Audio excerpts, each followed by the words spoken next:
Spoštovane gledalke, spoštovani gledalci, prav lep pozdrav iz studia Idrijskih novic.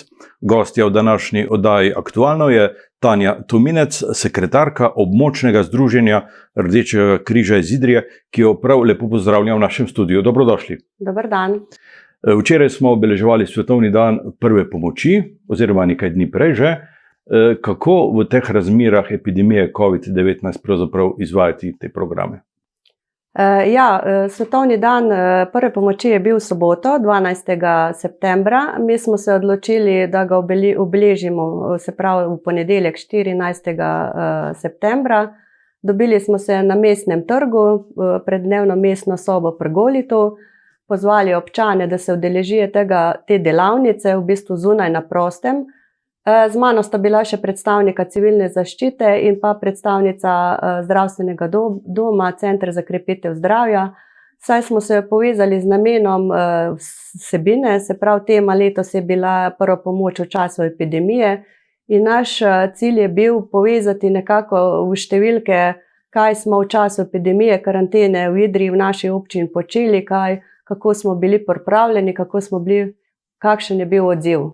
Se prva pomoč izvaja drugače kot sicer v času epidemije? Prva pomoč se izvaja drugače, seveda zaščitni ukrepi veljajo. Zdaj konkretno, če gledamo prav tečaje za voznike motornih vozil, recimo prav trenutno potekajo na gimnaziji, se pravi tukaj damo dijake v manjše skupine, se pravi, da je pri praktičnem delu zagotovljena večja varnost, imamo zaščitne folije za lutke in te stvari. Zdaj, kar se pa tiče same prve pomoči doma, pa v preventivo pa mora vsak izvajati po vseh teh predpisih in navodilih COVID-a. Kaj pa v realnem, življenju se zgodi neka nesreča, nekdo oslabi, izgubi zavest, kako mu pomagati? Pomagamo po istih principih, se pravi, na prvem mestu poskrbimo za lastno varnost. To pravilo velja že od prej, se pravi, ta zaščita je na prvem mestu, zdaj je potrebno pa še dodatno zaščititi. Se pravi, brez rokavic, brez mask, brez nekih razkužil, v tem primeru bi rekla, da za lastno varnost poskrbimo, seveda pa, ko je ogroženo življenje, pa velja pravilo, da preprečujemo poslabšanje poškodovanega oziroma pokličemo na pomoč in naredimo vse tisto, da zavarujemo prostor. Rdeči križ je sicer najbolj znan po krvodajalskih akcijah. Tudi na tem področju imate neke novosti? Letos se je tudi tukaj ogromno spremenilo. Konec januarja je potekala še redna krvodajalska akcija v mladinskem centru, 3 dni, tako da smo zabeležili okrog 600 krvodajalcev, vse protokol je bil takšen kot doslej. Potem pa se je z marcem začela ta tako imenovana karantena in čez noč je bilo tudi, mislim, da 6 krvodajalskih rednih akcij v Sloveniji odpovedanih, ker je letni plan narejen za celo leto naprej, je bila ta zadeva kar velik kolaps.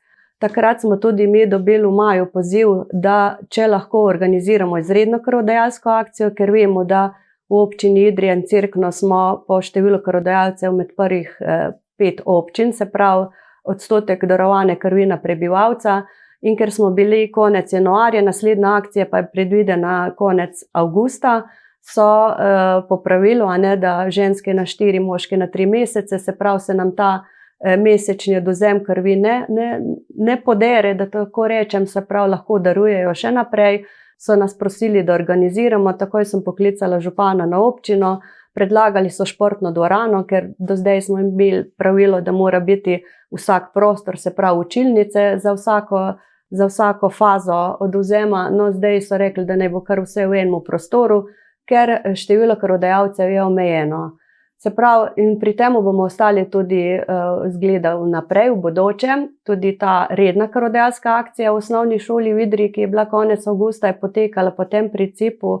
Razlika je pa ta, da se krvodajalce predhodno telefonsko preveri, ali ustrezajo darovanju, se pravi skozi anketni vprašalnik, o njegovem zdravstvenem stanju, njegovih preteklih dogodkih, kje se je nahajal, kaj je počel.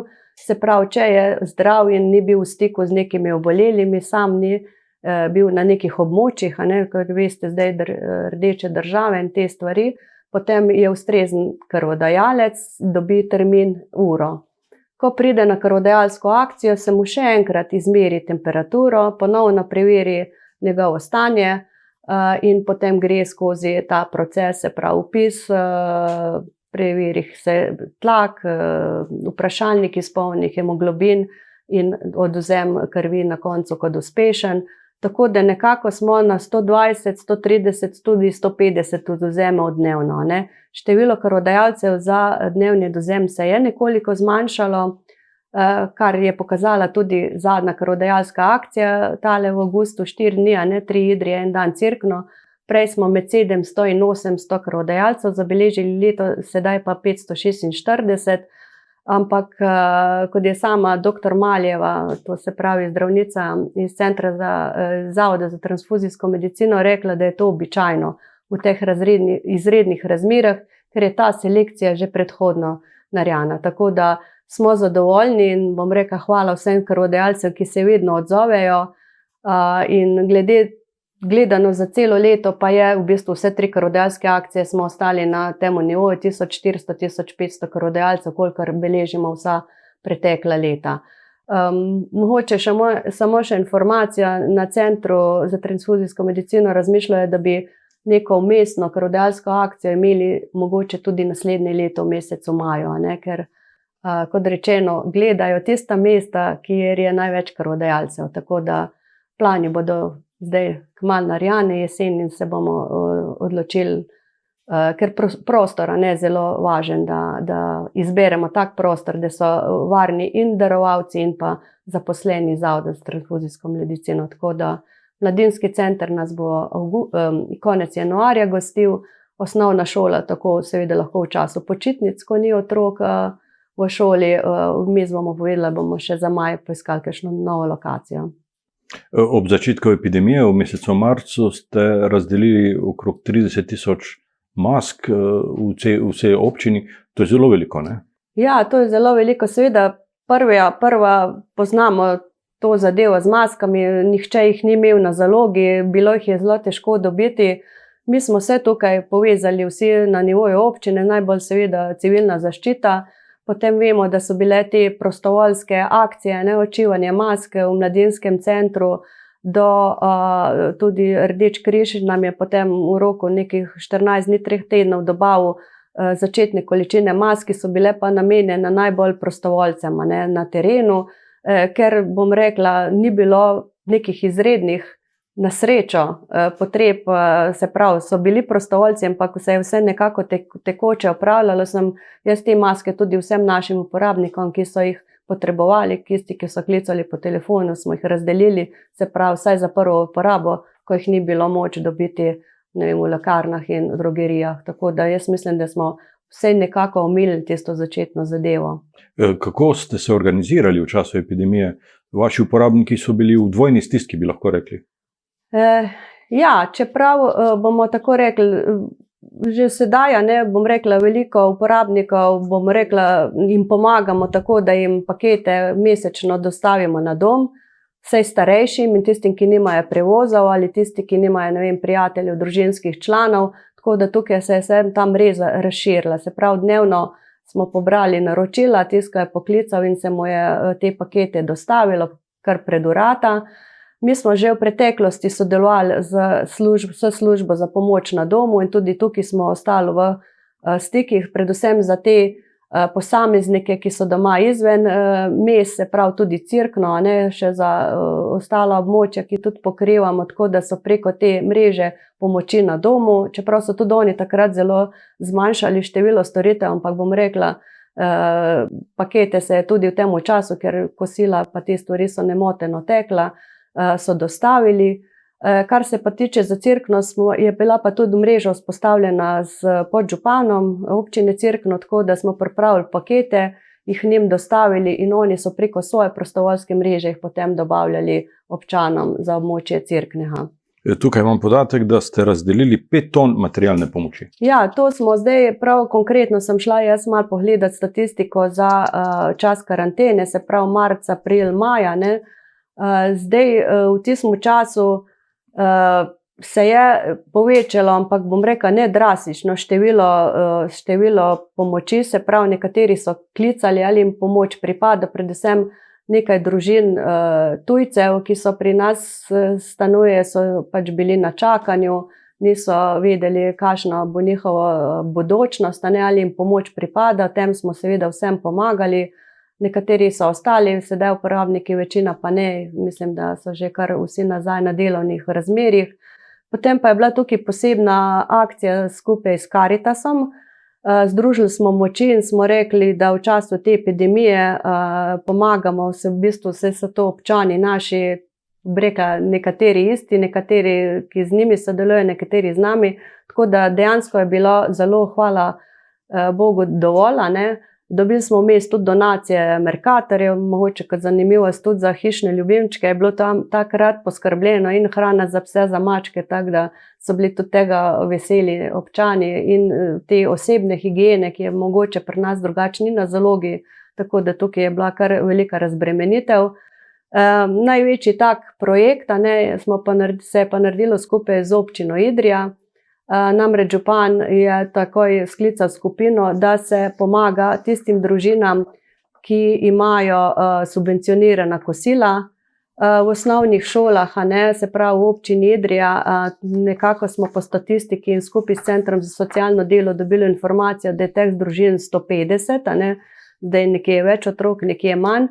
In zanje se je pripravilo posebne pakete, do take malo bolj, sicer je bila, bom rekla, ni bila to sveže pripravljena hrana, je pa bila bolj zanimiva za otroke, malo več sladkarij, Eurokrem, C9, sadni sokovi, se pravi take stvari, ki običajno niso pri nas na zalogi. Pri nas je stalno na zalogi pomoč Evropske unije, se pravi mleko, moka, testenine, riž, olje, pa konzervirani fižol in paradižnik. Tako da smo potem te pakete s temi dodatnimi, ne vem, ribe konzervirane, paštete, piškoti, se pravi malo obogatili in s tem pripravili res bolj bogate pakete. Šole pa so preko svojih spletnih kanalov oziroma obvestile starše, da jim ta pomoč pripada, tako da so se potem zvrstili pri nas in smo to skupaj s Caritasom delili. Prvi odziv je bil razmeroma majhen, to nas je v bistvu vse presenetilo. Ni bilo, bi rekel, teh 150, da bi nekako hitro vsi prišli po pakete, tako da je bilo več pozivov. V Črni Vrh smo potem tudi peljali, je šola v bistvu potem sama obvestila. Je pa to z vidika bilo varovanja podatkov potem vedno dilema, ali naj se starši sami odločijo, se pravi, ker odločbe vsi, ki jih imajo, vedo, kateri so, ali se jih to nekako, bi rekel, imensko kliče in tukaj je center potem dal mnenje, da se teh podatkov zaradi varovanja podatkov ne izpostavlja.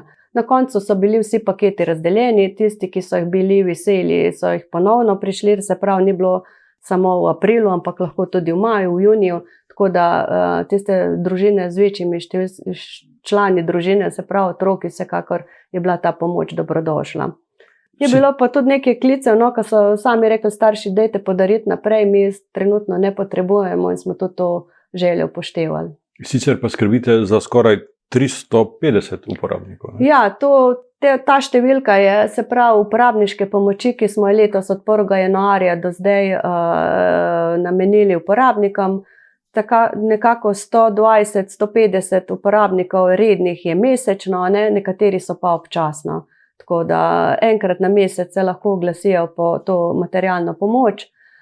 So pa seveda še druge oblike pomoči, ki se trudimo nekako pomagati. Ja, med te najbrž sodi tudi letovanje otrok. Nekaj ste jih peljali letos na Debeli rtič. Ja, vsako leto se jih pelje na Debeli rtič, to je z te akcije peljimo jih na morje. Jeseni upamo, kolikor bodo še razmerje, da bomo tudi starejše lahko napotili, ker to velja in za otroke socialno ogroženih družin in za starejše.